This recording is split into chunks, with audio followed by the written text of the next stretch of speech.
अस्सलामुअलैकुम, welcome back to my channel. कैसे हैं आप सब? उम्मीद करती हूँ ठीक ठाक होंगे सब। हम भी अल्हम्दुलिल्लाह बिल्कुल ठीक ठाक हैं। अपने तमाम पुराने फॉलोअर्स को खुशामदीद और जो फ़र्स्ट टाइम मुझे देख रहे हैं उन सबको भी बहुत बहुत वेलकम। अगर आपने अभी तक मेरे चैनल को सब्सक्राइब नहीं किया तो काइंडली कर दें। मैं डे टू डे लाइफ के बारे में व्लॉग्स बनाती हूँ, मम्मीहुड के बारे में बनाती हूँ और फैशन और लाइफस्टाइल पे बनाती हूँ। तो don't forget to like, comment, share and subscribe.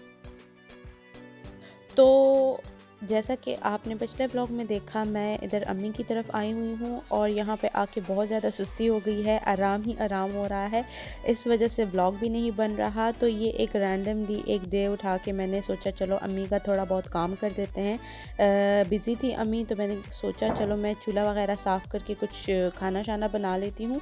तो उस टाइम जो मैंने साफ़ करके खाना बनाया उस टाइम का तो व्लॉग मैंने नहीं बनाया, लेकिन फिर बाद में थोड़ा बहुत करके मैंने एक आध आज का व्लॉग बना ही लिया ताकि मैं अपलोड कर सकूं और अपना जो सीक्वेंस मैंने ख़राब कर दिया है वो और मज़ीद ख़राब ना हो। यहाँ अम्मी ने मुझे जो है वो सूखी रोटियां दे दी थी। वो मुझे कह रही थी इनको चिड़ियों के लिए तोड़ दो। फिर मैंने इनको छोटा छोटा किया और फिर ऊपर जाके मैं इनको छप्पर पे डाल आई ताकि वो चिड़िया और कौवे वगैरह जो हैं वो खा लें। और ये जो है हमारे घर का बाहर सहन है। जैसे मैंने आपको बताया था बिल्कुल पुराने ज़मानों की जैसे हवेलियाँ होती हैं उसी तरह से है। बस थोड़ा बहुत रंग रोगन करा के जो है हमने इसको अच्छा बनाया हुआ है। हम पेशावरी लोग जो हैं वो ज़्यादातर जो है नीचे ज़मीन पे बैठने को प्रेफर करते हैं। तो यहाँ पे आपको हर कमरे में जो है वो कारपेटिंग नज़र आएगी। ज़मीन पे बैठने का इंतज़ाम बहुत ज़्यादा होता है। और इस टाइम जो है मैं अपनी अम्मी के रूम में हूँ। दूसरे रूम में जो है हम होते हैं, भाई का अलग रूम है, दादी का अलग है। और इस टाइम जो है मैं अम्मी के रूम में हूँ। ये अम्मी ने मेरा बड़ा जो है वो समेट समाट के और ज़रा सलीके से बहुत ज़्यादा रखा हुआ है। लड़कियों के कमरे तो बहुत मेसी होते हैं, लेकिन ये इस वजह से इतना सलीके से पड़ा हुआ है क्योंकि ये मेरी अम्मी का है। और साथ साथ में अम्मी जो हैं वो थोड़ा बहुत खुद करती भी रहती हैं स्टिचिंग वगैरह करके, तो बस वो खुद ही लगी रहती हैं। और ये मेरी अम्मी की जो है शादी का सामान है सारा, अभी तक माशाल्लाह से अच्छा खासा है। जो हमारे रूम में है वो अम्मी का बेड उस रूम में है और ये अम्मी लोगों ने फिर नया ख़रीदा था। और ये जो हूँ मैं उस मैसी वाले रूम में बैठी हुई जो हमारा है। और मेरे आने से तो और भी मैस ज़्यादा हो गया है क्योंकि तितली के कपड़े हैं और बस मेरे ही कपड़े हैं, तो वो कमरा जैसे कबाड़ खाना बना हुआ है। मेरी बहन मुझे कह रही थी जब से तुम आई हो हमारे घर का तो बस नक्शा ही पलटा हुआ है, सारी जगह कपड़े कपड़े, शमामा के, सॉरी शमामा नहीं, तितली के कपड़े कपड़े कपड़े कपड़े कपड़े। तो यहाँ आके जो है बस सुस्ती बहुत ज़्यादा हो जाती है। 2 बार वॉशिंग मशीन लगाई क्योंकि तितली के कपड़े तो वॉश करने ही हैं। और अब ये मैंने सोचा कि चलो मैं थोड़ा सा काम शाम करती हूँ। और गाजरें पड़ी हुई थी तो मेरा दिल कर रहा था कि मैं बना लेती हूँ गाजर की नवाबी खीर। तो रेसिपी बहुत ज़्यादा सिंपल है। दूध चाहिए आपको, गाजरें चाहिए, चावल चाहिए आपको। मैंने 1 कप जो है वो चावल भिगो लिए और आधा किलो के करीब गाजरें मैंने कद्दूकश कर ली। 2 लीटर मेरे पास दूध था तो उसको बॉईल करके मैंने उसमें डाल दिया। और आपने इसको तब तक पकाना है जब तक जो है गाजर गल ना जाए और चावल का दाना बिल्कुल पक ना जाए, तब तक आपने इसको पकाना है। कुछ लोग होते हैं वो बहुत खुशकिस्मत होते हैं जिनको मीठा पसंद नहीं होता, लेकिन मैं उन खुशकिस्मत लोगों में से बिल्कुल भी नहीं हूँ। ना ही मेरे पेरेंट्स हैं, ना ही मेरे इन लॉज़ हैं। हम लोग तो मीठे के लिए बहुत क्रेव करते हैं और इस तरह की कोई चीज़ जब फ्रिज में पड़ी हो तो बहुत आसानी होती है, आप जाके फ़ौरन से निकाल के खा लेते हैं। इसी तरह यहाँ पे भी होता है और ससुराल में भी इसी तरह होता है, थोड़ा थोड़ा सा मीठा जो है वो कंज्यूम किया जाता है। और दूसरा ये यहाँ पे जब चावल और गाजरें अच्छे से गल गई थी तब मैंने 1 कप से थोड़ी सी ज़्यादा चीनी मैंने डाली और तकरीबन हाफ़ टी स्पून के करीब मैंने इलायची पाउडर डाला इसमें। और जब चावल वगैरह आपके गल जाएँ फिर आप चीनी डालें तो ज़्यादा बेहतर है, क्योंकि जब चीनी आप पहले डाल देते हैं तो फिर वो दूध को बॉयल होने में थोड़ा सा टाइम ज़्यादा लगता है। इस वजह से चीनी आप आखिर में डालें तो ये बेहतर होगा। और साथ साथ में मैं सोच रही थी कि मैं फ्राइड राइस तो नहीं, लेकिन ये मिक्स वेजिटेबल्स वाला पुलाव मेरा दिल करा था बनाने का। तो उसके लिए भी मैंने चावल भिगोए हुए थे, सब्ज़ी वगैरह काट ली थी और इसको मैं इधर कढ़ाई में ही साथ साथ जल्दी जल्दी बना लूँगी। आप साथ साथ में देखते जाइए, कोई डिटेल्ड रेसिपी नहीं है, बस मैं रैंडमली आपके साथ शेयर कर रही हूँ। दूसरा ये कि कुकिंग का शौक़ मुझे बहुत ज़्यादा था पहले से ही। मतलब मैं बहुत छोटी थी, लाइक जैसे स्कूल गोइंग थी, 9 नहीं नहीं 9 नहीं 5 6 7 क्लास से, तब से ही मुझे खाना खाना पकाने का बड़ा शौक़ था, तो कोई ना कोई रेसिपी मैं ट्राई करती रहती थी। उस टाइम तो खैर यूट्यूब वगैरह इतना नहीं था, टीवी पे भी इतना नहीं आता था। अखबारों में जो है वो रेसिपीज़ होती थी, लोगों के पास बुक्स होती थी, तो या मेरी फुप्पो इधर होती थी, तो उनकी बहुत सारी रेसिपीज़ उन्होंने लिखी हुई थी, तो उससे देख के बंदा जो है आप ट्राई कर सकते थे ना। तो मैं तब अखबार में कोई रेसिपी आ गई, जैसे संडे मैगज़ीन हो गया, तो फिर जब मैं देख लेती थी तो फिर मैं उसको ट्राई करती थी। तो मतलब ये कुकिंग शुकिंग का कीड़ा मुझ में बहुत पहले से है, और आजकल तो बहुत आसानी हो गई है, हर चीज़ आपके फिंगर टिप्स पे है। आपको कोई भी चीज़ चाहिए हो, आप जैसे उसको टाइप करें, गूगल पे टाइप करें, यूट्यूब पे टाइप करें, आपको हज़ार किस्म की रेसिपीज़ जो है मिल जाएंगी ना। तो बहुत आसानी हो गई है, टेक्नोलॉजी बहुत ज़्यादा वास्ट हो गई है।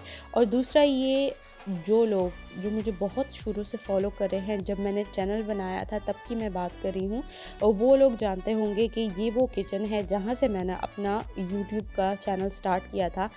मैंने व्लॉग्स जो है वो अभी बनाना शुरू किए हैं। इससे पहले जो है मैं कुकिंग रेसिपीज़ जो है वो मैं अपलोड करती थी, और जो बहुत पुराने सब्सक्राइबर्स हैं मेरे, जो मतलब मेरी फैमिली से भी ताल्लुक़ रखते हैं, तो उन लोगों को पता है कि ये वही किचन है जहाँ से इस चैनल की शुरुआत हुई थी।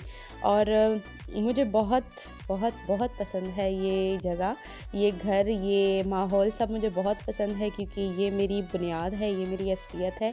ये वो जगह है जहाँ से मैं बिलोंग करती हूँ, और मुझे बहुत फ़ख्र है कि मैं कहाँ से आई हूँ और मैं क्या हूँ, क्या नहीं हूँ। जो भी अब आज मेरे पास है वो सब कुछ अल्लाह ताला का दिया हुआ है, उसके लिए मैं बहुत शुक्रगुज़ार हूँ अल्लाह ताला की। लेकिन इस जगह से मुझे बहुत प्यार है, क्योंकि ये मेरे दिल के बहुत करीब है, और यहीं से जो है मेरी यूट्यूब की जर्नी जो है वो स्टार्ट हुई थी। और अल्हम्दुलिल्लाह इंशाल्लाह बहुत जल्द ही हम बहुत बड़ी फैमिली बन जाएंगे। और देखते ही देखते जो है वो खीर अच्छे से गल गई है, और इसमें मैंने केवड़ा भी डाल दिया है, थोड़ा सा, तकरीबन 1 टीस्पून के करीब मैंने डाला होगा। और उसके बाद जो है हैंड ग्राइंडर से मैंने इसको थोड़ा सा पीस लिया है, क्योंकि चावल बड़े थे और गाजरें भी काफ़ी बड़े साइज़ में थी, तो मैंने इनको ग्राइंड कर लिया, तो उसका साइज़ छोटा हो गया और खीर बिल्कुल ज़बरदस्त किस्म की यकजान हो गई है। और साथ ही मैंने यहाँ पे थोड़ा सा प्याज फ्राई किया चावलों के लिए, और उसमें गाजर डाली है, गाजर को थोड़ा सा फ्राई किया है। और फिर इसके बाद जो है मैं इसमें मज़ीद जो है सब्ज़ियाँ मैंने काटी हुई हैं वो साथ साथ में डाल दूँगी। और आप साथ साथ में जो है खीर में भी चम्मच चलाते रहें। आपने इसको अच्छे से पकाना है, ताकि वो खीर का जो है वो हल्का सा गुलाबी रंग जो है वो आ जाए। आप चाहें तो ड्राई फ्रूट्स वग़ैरह जो हैं आप देसी घी में जो है वो फ्राई करके, थोड़ा सा आप उसमें फिर दूध डाल के बॉईल करें। लेकिन मेरे ख़्याल में तो हमारे घर में किसी को देसी घी का एज़ सच टेस्ट पसंद नहीं है, इस वजह से मैंने ड्राई फ्रूट्स को फ्राई करके इसमें नहीं डाला। मैंने बस डायरेक्टली ही इस खीर में इसको ड्राई फ्रूट्स डाल दिए, वो इसी में जो है वो कुक हो गए।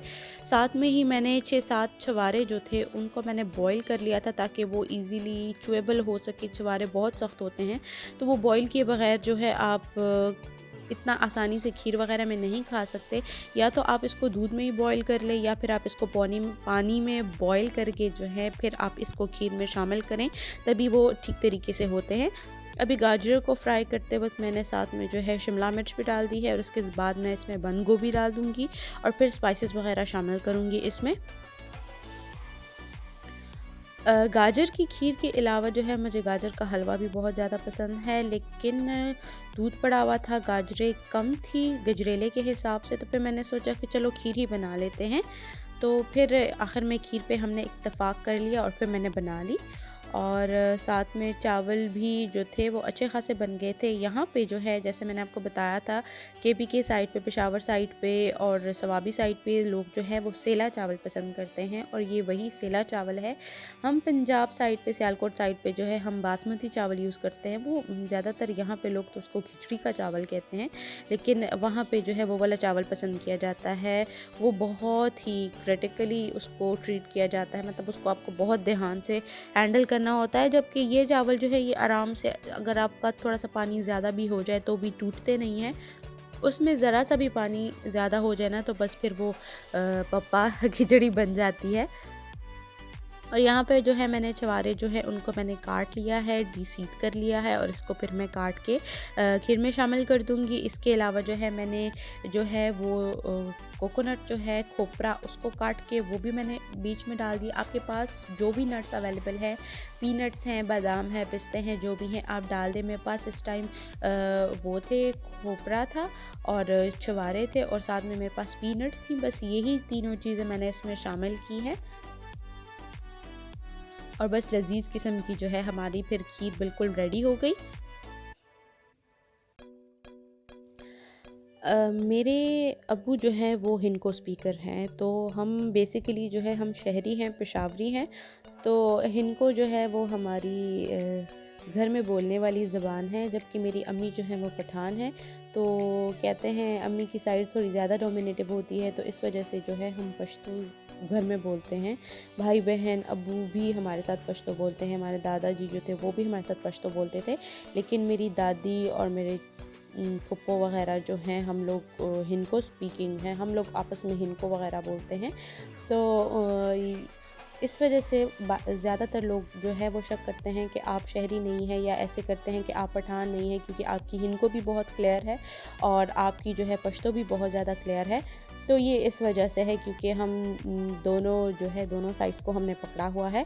और दूसरी ये कि जब हम इकट्ठे बैठते हैं हम भाई बहन, तो मेरी जो बहन है मुझसे छोटी वो बहुत ज़्यादा थोड़ी सी कॉमेडियन टाइप है, तो वो इनको हम बोल बोल के जो है हम एक दूसरे का मजाक उड़ा उड़ा के जो है हम हंसते रहते हैं। तो माशाल्लाह माशाल्लाह अल्लाह ताला इसी तरह हम सबको अपने घरों में खुश रखे, हमारी खुशियाँ इसी तरह बरकरार रहें, आमीन सुम आमीन। तो हम बहुत इन्जॉय करते हैं। वो थोड़ी सी मिमिक्री टाइप करती है, तो फिर हम बस लोट-पोट होते रहते हैं हँस-हँस की। किसी भी बात को हम पकड़ लेते हैं जो ना भी हँसने वाली हो तो भी हम हँसने लगते हैं उस पे।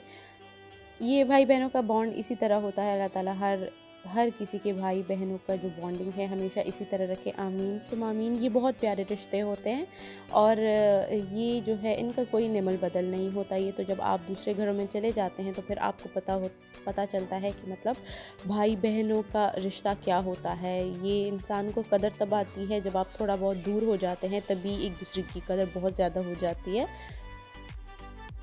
तो आज सुबह की बात ले ली, मेरी बहन जो है वो उठ के नाश्ता मुझे नहीं दे रही थी, तो मैं उसको उसके मतलब तंग करने के लिए मैं इसी तरह से कह रही थी कि हम आइंदा के बाद इधर नहीं आएंगे।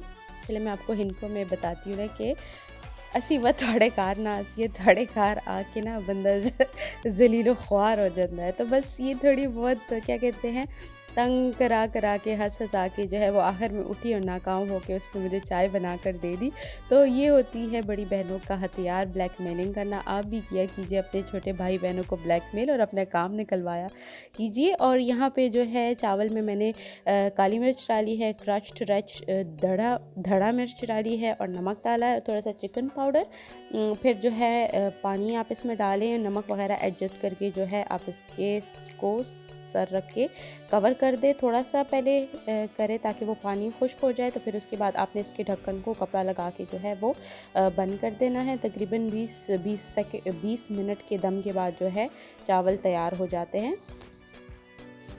तो बस देखते ही देखते आपसे बातें करते करते जो है वो खाना भी तैयार हो गया है। और फिर उसके बाद जो है हम अब्बू का वेट कर रहे थे। अब्बू जब रात को आए, मेरे अब्बू थोड़ा रात को लेट आते हैं, जब वो आए तो बस फिर उन्होंने नमाज़ वगैरह पढ़ी, हमने खाना खाया और बस इसी तरह बातें करते करते एक दूसरे का मजाक उड़ाते उड़ाते जो है वो दिन ख़त्म हो गया। फिर उसके बाद जो है हम सो गए और फिर वही रेगुलर रूटीन, मॉर्निंग रूटीन। तो उम्मीद करती हूँ आपको आज का ब्लॉग अच्छा लगा होगा, आपने एंजॉय किया होगा। अगले ब्लॉग तक के लिए इजाज़त दें। खुदा हाफिज़, अल्लाह पामान।